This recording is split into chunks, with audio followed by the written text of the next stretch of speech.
Bonjour à toutes et à tous et bienvenue dans ce nouvel épisode spécial de Futura dans les étoiles. Je suis Franck Menant et nous nous retrouvons en ce 15 janvier pour parler de l'étoile de Bethléem. Pour ne pas manquer notre prochain épisode consacré aux éphémérides du mois de février, pensez à vous abonner sur vos plateformes audio préférées. Dans la religion chrétienne, il est dit que la naissance de Jésus aurait été annoncée aux rois mages par une étoile. Celle-ci les aurait guidés vers Bethléem. C'est pour cela que les crèches et les sapins de Noël sont généralement ornés en leur sommet d'une étoile que l'on appelle l'étoile de Bethléem. Mais a-t-elle réellement existé ?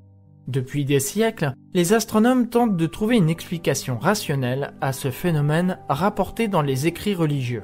C'est Kepler qui tenta le premier de l'identifier. En 1614, il découvrit d'après ses calculs qu'au mois de mars, octobre et décembre de l'an 7 avant Jésus-Christ, les planètes Jupiter et Saturne présentaient, vu de la Terre, un alignement. Selon Kepler, cet alignement aurait pu provoquer une supernova très lumineuse dans le ciel. Kepler se trompait. Les alignements planétaires ne provoquent pas de supernova. Celles-ci sont plutôt le résultat visible de l'explosion d'une étoile. Aujourd'hui, il est possible de calculer avec une grande précision la position des astres, même en des temps très anciens.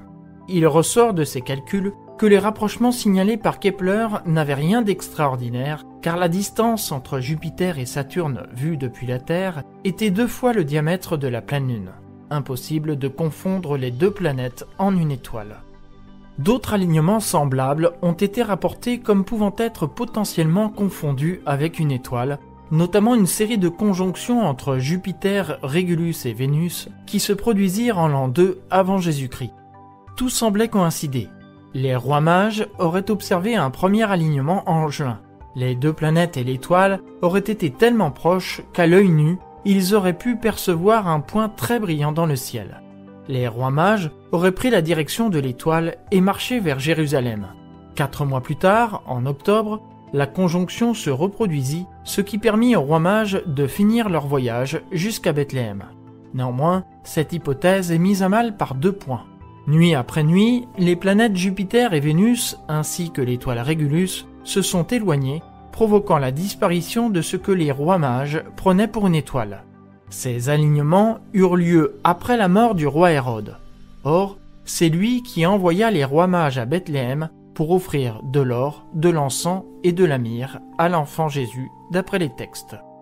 Une autre hypothèse serait l'explosion d'une étoile qui aurait provoqué une supernova très brillante dans le ciel. Mais alors, elle aurait été largement observée. Or, on ne trouve aucune trace d'une éventuelle supernova visible au moment de la naissance de Jésus-Christ. La dernière explication rationnelle serait que l'étoile aurait été une comète. Cependant, pendant très longtemps, les comètes étaient annonciatrices de mauvaises nouvelles, voire de colère divine, ce qui paraît rendre l'hypothèse incompatible avec l'annonce de la naissance de l'enfant Jésus. Néanmoins, 2 comètes ont été observées en l'an 5 et 4 avant Jésus-Christ. En faisant abstraction du mauvais présage que l'on prêtait aux comètes, l'hypothèse est finalement plausible. Car si on a pour coutume de situer la naissance de l'enfant Jésus en l'an 0, une marge d'erreur de quelques années est cependant possible. Le jour où les rois mages arrivèrent à Bethléem serait le 6 janvier, un jour désormais baptisé Épiphanie. D'ailleurs, savez-vous que cette fête religieuse avait, jadis, un lien avec Halloween ?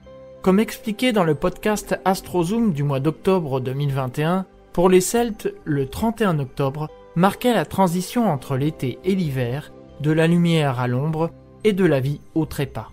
La durée du jour diminue rapidement à partir de cette date.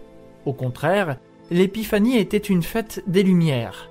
À partir du 6 janvier, la durée du jour augmente sensiblement, symbole de renouveau et annonciateur du retour des beaux jours. Merci d'avoir écouté ce podcast Futura dans les étoiles. Si vous appréciez notre travail, n'hésitez pas à nous laisser un commentaire avec le hashtag Futurapod afin d'aider plus de personnes à nous découvrir. Vous pouvez nous retrouver sur Apple Podcasts, Spotify, Deezer, Castbox et bien d'autres pour ne plus manquer un seul épisode. Quant à moi, je vous retrouve le 1er février pour une sélection d'événements à observer dans le ciel durant le mois prochain. À bientôt.